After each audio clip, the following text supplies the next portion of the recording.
Praise the Lord. சங்கீதம் 121:4. இஸ்ரவேலை காக்கிறவர் உறங்குவதும் இல்லை, அயர்வதும் இல்லை. கர்த்தர் நம்மை பாதுகாக்கிறவர் என்று இந்த வசனம் நமக்கு சொல்லுகிறது. எப்படின்னா, இரவும் பகலும் எந்த நேரமும் அவர் நம்ம மேல கண் வைத்து நம்மை பாதுகாத்து கொண்டிருக்கிறார். அவருடைய பாதுகாப்புல தான் நாம இருக்கிறோம்.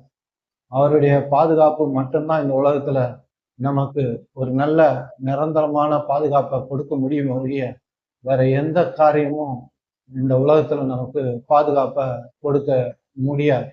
ஏன்னா நம்ம வாழ்கிற உலகம் விழுந்து போன ஒரு பொல்லாத உலகம்.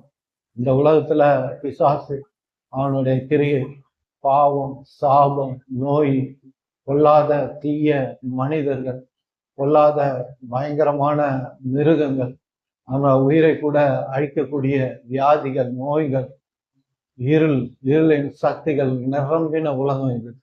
இந்த உலகத்துல நாம பாதுகாப்பாய் இருக்கிறோம்னா கர்த்தர் தான் நம்மை இந்த நாள் வரைக்கும் பாதுகாத்து கொண்டு வருகிறார். அதுவும் அவர் இங்க சொல்றாரு, இஸ்ரவேலை காக்கிற, இஸ்ரவேல்னா நம்மை காக்கிற தேவன் உறங்குவதும் இல்லை, அயர்வதும் இல்லை. பிரியமான சகோதரனே, சகோதரியே, நீங்க ஓவர் திங்கிங்னால பயந்து கொண்டு இருக்கிறீங்களா?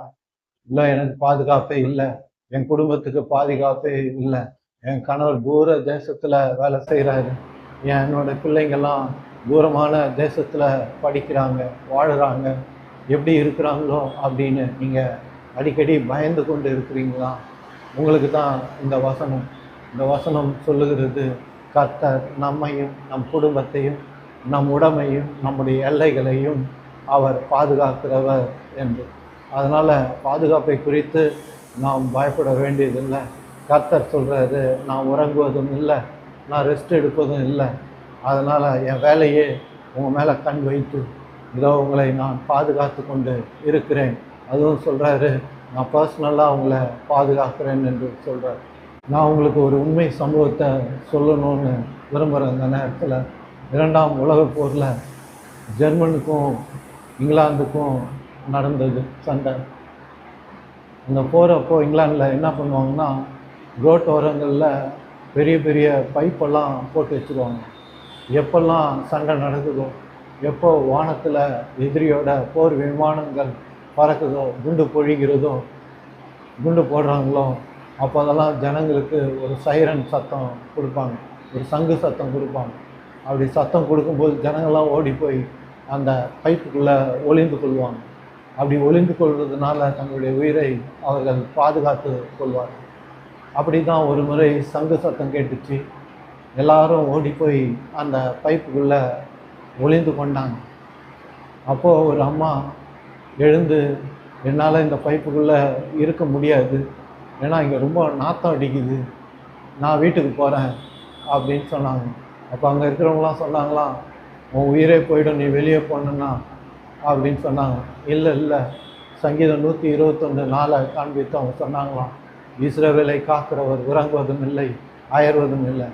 என்னுடைய கடவுள், என்னுடைய கர்த்தர் எனக்கு வாக்கு கொடுத்திருக்கிறார், அவர் என்னை பாதுகாப்பேன் என்று. அதனால் என் வீட்டுக்கு போகிறேன் அப்படின்னு சொல்லி அவங்க வீட்டுக்கு போயிட்டாங்க. அன்று இரவு ஜெர்மனோட போர் விமானம் குண்டு மழைகளை அந்த நகரத்தில் போட்டாங்களாம். இரவெல்லாம் குண்டு வெடிப்பின் சத்தம் கேட்டுச்சான்.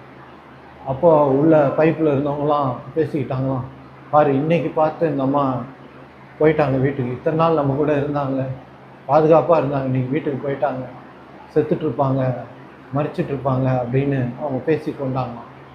காலையில் அவங்க அந்த பைப்பை விட்டு, அதாவது இந்த குண்டு சத்தம்லாம் முடிஞ்ச பிறகு பைப்பை விட்டு வெளியே வந்து பார்த்தாங்களாம், ஊரே தரைமட்டமாக இருந்ததும்.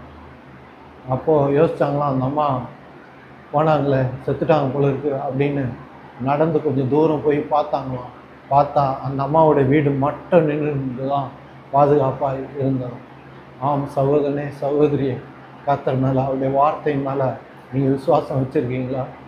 நிச்சயமாக நான் உங்களுக்கு சொல்லுகிறேன், இஸ்ரவேலை காக்கிற தேவன், இஸ்ரவேல்னா நாம தான், நம்மளை பாதுகாக்கிற தேவன் இரவும் பகலும் தூங்காமல் நம்மை பாதுகாக்கிறார். Praise the Lord. God bless you.